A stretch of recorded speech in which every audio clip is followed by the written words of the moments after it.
Father Guild wanted to see me, Edwin J. Guild, founder of the shrine. And Father Westman was, I think, then the MAMI director. And there was another one involved. Anyhow, they asked whether I would stop in. I was still stationed in Washington on other matters down in Brazil. And, oh sure, I'd stop. I spent a half hour with them, I guess. Anyhow, they told me this story, that a lion of Lions International had been to a convention in Minnesota, and there they met this famous blind man, whom I met later on, Stan Potter, totally blind, who was then developing a radio statewide for the states of North and South Dakota and Minnesota and Wisconsin. It was a state-sponsored thing. He didn't have many money problems, but he had other problems. Well, I said, what are they going to do with the radio? Well, they read the daily newspaper and all the current events and things that blind people want. He was doing his around the clock then. Well, what do you expect me to do? Well, look into it and see if it can be done here, because Father Guild had purchased the old WMRY, you've heard that name. He had purchased that when it was vacant as a signal, when it was in the old Majestic Hotel in East St. Louis for $2,500, so he told me. But then he had it, didn't know what to do with it. So I said, how about setting it, this was the beginning of December of the year before, at 71. So I said, set it for the 2nd of January, 2nd of January, 1972. And I'll always remember that 2-2, you see. So I was there on 2-2. And someone showed me, your place is down in the basement of the so-called A house. It's still there near the flagpole. Went in there. There was not a single book in there. Can you imagine an office for a priest? Not a single book that someone left. Not a scrap of paper, no pencil, no typewriter, no nothing. Just desk, chair, very simple. So I said, well, this is telling me something. I put my coat on. It was January the 2nd. I went over to see Byron Belleville. I said, I'm here to work for you. Oh, you're not here to work for me. He said, oh, no. You're to do this. Father Guild told me you are to do this. That means I have to set up a budget? He said, yeah. Well, I said, you know a whole lot more about this than I do because you've been in the business for years. I suggest, it's only a suggestion, since we'll work together, that we come together again a day after tomorrow. That'll give you time and me time to have a preliminary budget. And you'll know a lot better than I, so I'll be looking at yours. And we agreed. It just took a 10-minute over a cup of coffee. So came back and I said, all right, sat down there a day after. What's your balance line? He said, $100,000. $100,000, I said, Byron. He said, yeah, is that too much? I said, no, not enough. $131,371.31. He said, why the 31 cents? I said, mine's believable, yours is not. It looks as if I struggle over this. I just took this out of my head. I said, I don't know what it's gonna cost. I relied on people. That's all I could do, because I didn't know anything about radio other than turning it off and on, changing the batteries. But we had the wonderful volunteers. I remember when one day Father Gill said, how are you gonna get enough money to pay the people to read a newspaper? I said, oh, this is something special. We're not gonna pay them. You're not gonna pay them, Father Gill said. I said, no, they'll be volunteers, volunteers of America for radio information service. You'll never get volunteers to do that. I said, watch me. We've always had enough volunteers. But I said, you gotta treat them right. We'd have a nice luncheon once a year, They'd invite their spouse or something. We always had over 100 and some volunteers for readers. So it was a fun thing, but immediately I got involved in helping others with other radio stations. And then we got an association of radio stations. I understand now there must be 130 some across the nation.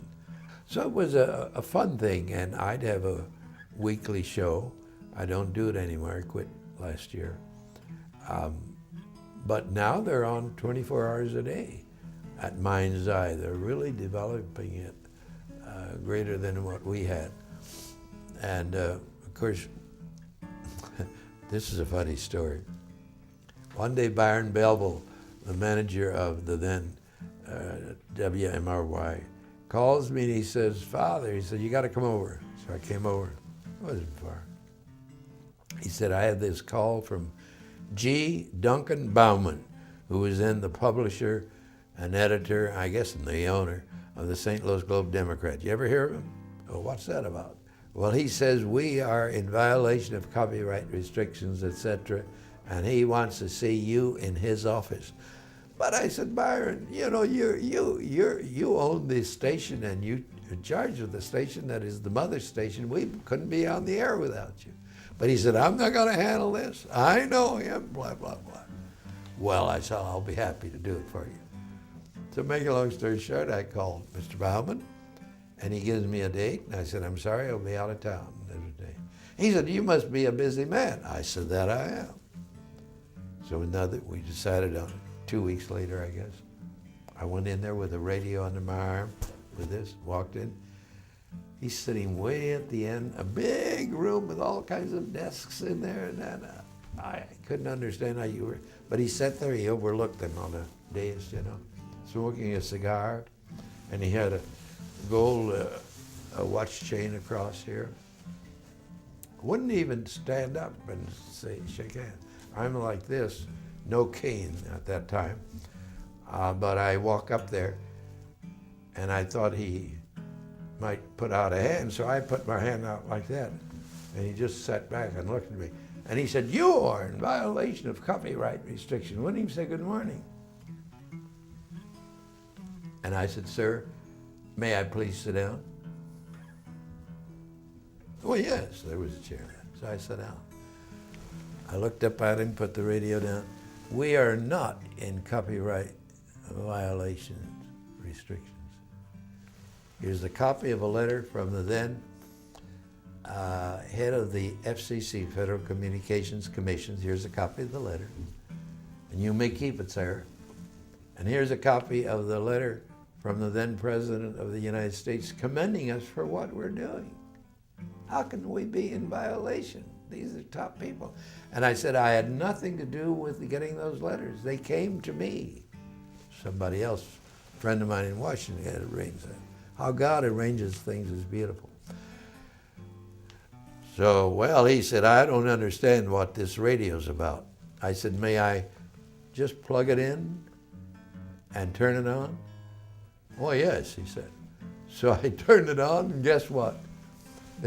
He said, that's my editorial. I wrote that. You can't play that on radio without my permission. I said, sir, this is what it's all about. And I didn't plan it this way, but I said, God arranged it this way. The blind people are not going to buy your newspaper. They can't read it, those that live alone. And there are plenty of blind people out there. I let that sink in a little bit.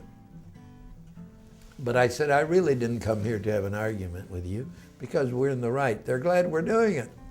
It needs to be done. In Minnesota, they're doing it, you know. We could say Minnesota was doing it in 4 states. But I said, you know what I really came here for? He said, what?